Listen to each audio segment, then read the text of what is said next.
ito mga ear signs of health. Tapos magbibigay tayo konting tips paano alagaan ang tenga at pandinig natin. Ito, tingnan mo, merong mga tenga na may linya. Okay? May tenga na umuugong.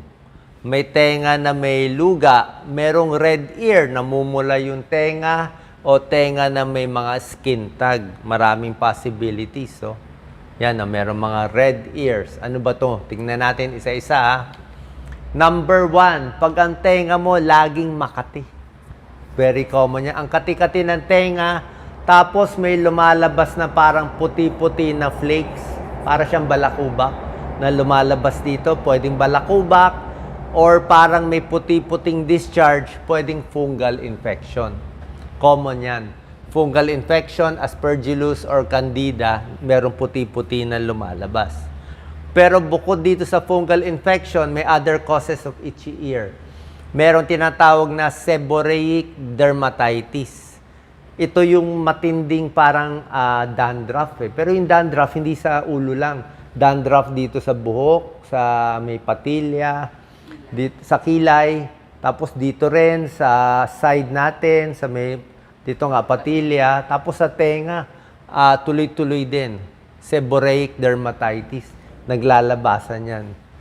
Pwede ring psoriasis. Yung mga may psoriasis, pati tenga, apektado. O yung mga may eczema, may skin condition, yung very dry.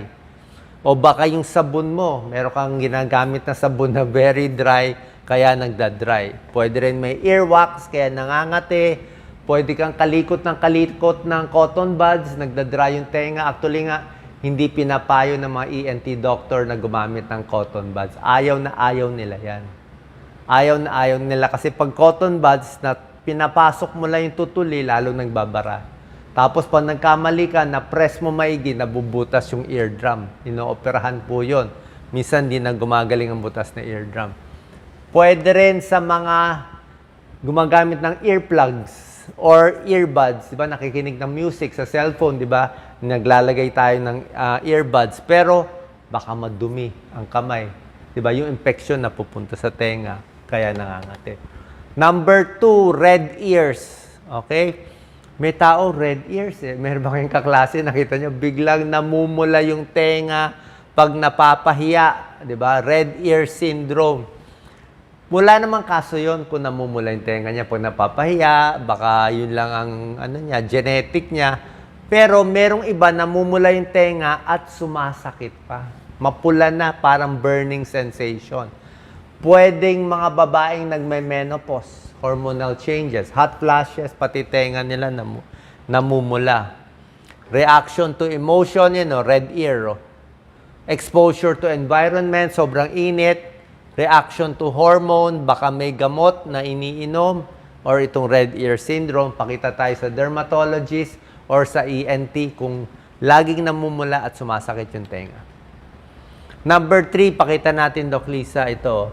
Creased earlobe. Tignan niyo po tenga niyo. Nagkakalinya. Merong mga pag-aaral yan. Bilang cardiologist, alam ko po to. Pag may ganyang linya, hindi naman 100% sure, pero higher chance na magkaroon ng heart disease, bara sa ugat sa puso. Okay?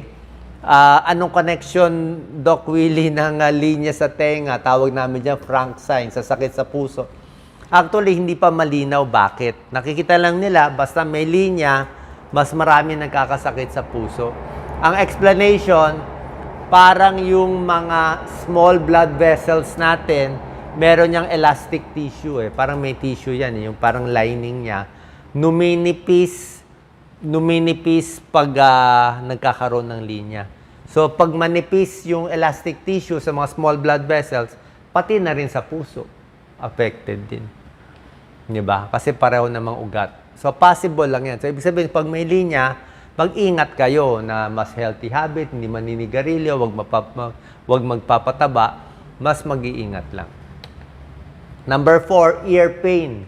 Laging masakit ang tenga. Okay? Maraming possibility. Baka may infection sa tenga, baka may problema sa ipin. Diba? Sa ipin pala. Or pwedeng may TMJ, temporomandibular joint dysfunction, yung masakit pag ngumunguya.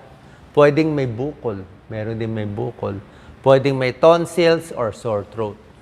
So, maraming possibilities ang ear pain. Ayan, pwedeng sinusitis, dental problem, pwedeng may baradong earwax. Number 5, ito, may nana, lumalabas, ibang usapan to. May nagde-drain, minsan sa bata, di ba, naglalakad, ang daming luga, lumalabas, di ba? Common rin to sa bata, pus, lumalabas. Tawag dyan, otitis media. Nagkakaroon ng infeksyon ng bata sa tenga, galing sa sipon, napunta sa tenga, at dahil dyan, nabutas ang eardrum, lumabas yung mga nana. Kailangan na antibiotics yan. Pwedeng trauma, kaya may nana. Pwedeng nag-swimming. Nag-swimming sa maduming ilog. Yan. Pumasok yung infection, kaya nagnana. Pwede rin may foreign object, linis ng linis, nakapasok ng dumi. O pwedeng mga dermatitis or eczema, kaya nagsugat-sugat, lumabas ang nana. Papacheck sa ENT doctor, either ear drops or antibiotics. Number 6, pakita mo, Doc Lisa, ear tag. Oh. May taong may ear tag. Pinanganak, may kilala ba kayong ganito? Tawag po dito, ear tag or pre-auricular skin tag. Pinanganak yung baby, meron na yan. Actually, pag nagpo-form yung fetus sa tiyan ni mami, nag-uumpisa talaga, meron yan eh. Tapos dapat nawawala eh. Nawawala dapat. Kaya lang minsan may abnormality na iiwan. At may ibang tao, may butas pa. Okay? So, dapat wala namang kaso yan, di ba? Basta walang infection, hindi sumasakit, hindi naman ginagalaw. Pero yung iba kasi may sinus tract problem eh. So, may butas at may connection dito, pati sa sinus tract. So, pag merong butas or sumasakit, pwede naman pa-check sa ENT. Ear tag. Number 7, cauliflower ear. Oh. Yung, di ba, lagi natin nakita mga wrestler, lalo na sa wrestler, boxer. Kita mo mga sikat na boxer. Oh. Tingnan mo lahat ng picture nila. Oh. Cauliflower ear sila lahat. Oh. Ibig sabihin, talagang nasusuntok yung tenga, dugo-dugo yung tenga. Ano nangyari? Blood loss, kakasuntok. Labas yung dugo, namamatay yung cartilage. At nagpepeklat, kaya mukhang cauliflower na yung tenga. Actually, may mga procedure pa yan eh. Tinutusok, nilalabas pa yung nana, di ba? So, hindi ko na nilagay yung mga ibang picture, maselan masyado. Pero common yan sa wrestler, halos lahat sila. Ang dami may cauliflower ear. Number 8, ear wax. Okay? Hindi ko pinapayo magko-cotton buds kayo. Sabi ko nga, tuwalya lang, dito lang sa labas. O kundi labas na lang, hindi na ako gumagamit ng cotton buds. Payo yan ng ENT doctor ko, hayaan lang kusa. Kasi lagi nga, lalo mo na maipapasok yung dumi. Kusa naman lalabas dapat yan eh, di ba? Makati-kati lang dito, anuin mo lang, punasan mo lang sa labas. Pero kung masisilip yung tuwalya o dito lang sa labas ng cotton buds, ano ba ang kulay ng tutuli mo? 1 to 8. Yellow. Merong yellow na normal lang. May tao, tutuli puti. Dapat walang amoy. Hindi dapat siya masangsang o mabaho. Ibang usapan na yon. Pag ganito na, orange na maitim-itim, baka may infection na yan. Lalo na yung ganitong maitim, ibang usapan na to. Pag maputi, baka fungal infection, sabi ko sa inyo. Pag pula, may dugo yan. Oh, may dugo yan. Okay, so itong 5, 6, 7, hindi na normal yan. Tsaka kung may amoy nga at masyado marami. Number 9, nabibingi sa isang tenga. So, ba't nabibingi? Baka may trauma, baka may baradong tutuli, baka may infection, or possible na may bukol din. May tumor sa auditory nerve. May ganung sakit. Yan din kinakatakot natin mga bukol. Papacheck tayo sa ENT. Pag isang tenga lang ang nabibingi. Number 10, ito common to. Mag-comment po kayo. Tumutunog, ringing, or buzzing in the ear. Parang laging may ugong. Nakakainis na sakit to. Actually, meron ako tinnitus dati. Minsan aatake lang siya talaga. May problema yan sa tenga. Talaga ugong ng ugong, parang electric fan, parang motor, yan, parang nagre-ring. Pwede yan sa mga may sipon. May allergy, may sinusitis, may sipon. Yung sipon nga, minsan nakaka-cause ng build-up din ng fluid sa tenga, nagtitinitis. Minsan sumasabay pa vertigo, mahihilo ka. Sa mga nabibingi na, nagkaka-tinnitus din. Ito po, mga may high blood pressure, nakita nila. Yung mga karamihan na may high blood, meron din sa kanila naririnig na ugong. Siguro sa taas ng blood pressure nila. Yan o, tinnitus. Pwedeng high blood, earwax, ear infection.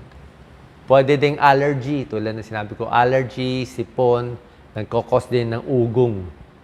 Kaya ginagamot yung allergy, ginagamot yung sipon. Number 11, crackling sounds in your ears. Yan o, patunog-tunog yan o, maraming tunog sa tenga. So, ito mga crackling sound parang nagko-kwak-kwak-kwak dyan eh, di ba? Pwedeng allergy, pwedeng may earwax, pwedeng may infection din. Okay? Kaya may sound. O baka may tutuli. Pero, may sipon. Pero binabantayan natin kung may nasal polyp or tumor. Isang cancer yan eh. Nasopharyngeal cancer. Merong ganun eh. So, pag may bukol dito sa ilong, nagbabara yung daanan sa tenga, kaya nagsa-sound din. Binabantayan din natin yan. Home remedies for crackling ears, may nasal spray, earwax, o mga decongestant. Lastly, actually, hindi naman talaga to symptom ng ear, pero may taong may naririnig hindi lang ugong, minsan may naririnig pang boses. Boses ng ibang tao, ear symptom na rin to. Meron sila naririnig pero wala naman tao. Actually, noon, pag sinabi mong, ay, nakakarinig ng boses, baka matakot sa ibang tao, isipin nila, nako, may mental problem to, baka nasisiraan ng bait, ganyan-ganyan, o baka yung schizophrenia or psychosis. Possible yon. Merong ganong possibility. Pero ayon sa bagong pag-aaral, common pala ang makarinig ng boses. 10% ng tao nakakarinig at hindi naman talaga mental health problem. Pwedeng normal lang. Ano yung mga possibilities? Sobrang puyat, hindi natulog ang kulang na kulang sa tulog. 'Di ba? Minsan parang may nakikita, may naririnig. Pwede pala 'yon. Sobrang stress, post-traumatic stress disorder, na stress sa gera, sa meron naririnig. Pwede 'yon habang stress. Namatayan ng partner o ng magulang, ng close friend. Sa sobrang stress nila, may naririnig. Normal pala yun. Grieving, head injury, sobrang stress, substance abuse. Diba? Yung mga nagsashabu, nagko-cocaine, common sa mga nagsashabu, may naririnig na boses. Diba? Kaya nga, kasama rin niya. Kaya kung meron narinig, either maganda sinasabi o masama ang sinasabi. Pag masama ang sinasabi, huwag mo papakinggan. Kukontrahin mo sasabihin mo, narinig ko may boses pero hindi kita papakinggan, gagawin ko yung tama. Kaya nakita nyo yung mga criminal minsan, sasabihin nila may boses, may nagsabi sa akin, gawin ko to, gawin ko yan, saktan ko to. Kaya huwag kayong makikinig, in control kayo, alam nyo tama o mali. Papacheck din tayo sa psychiatrist pag hindi nawala itong pagkarinig ng boses. Pero common pala siya. Pwede rin siyang normal. Sa mga teenager na bubuli, na-i-stress, pwede rin yun. Okay? So, saan po nakatulong to? Mga ear signs at mga problema sa pandinig na konektado sa inyong kalusugan. Dagdag kaalaman po sa inyong lahat. Papacheck tayo sa ENT doctor kung meron kayong nakitang problema. Salamat po.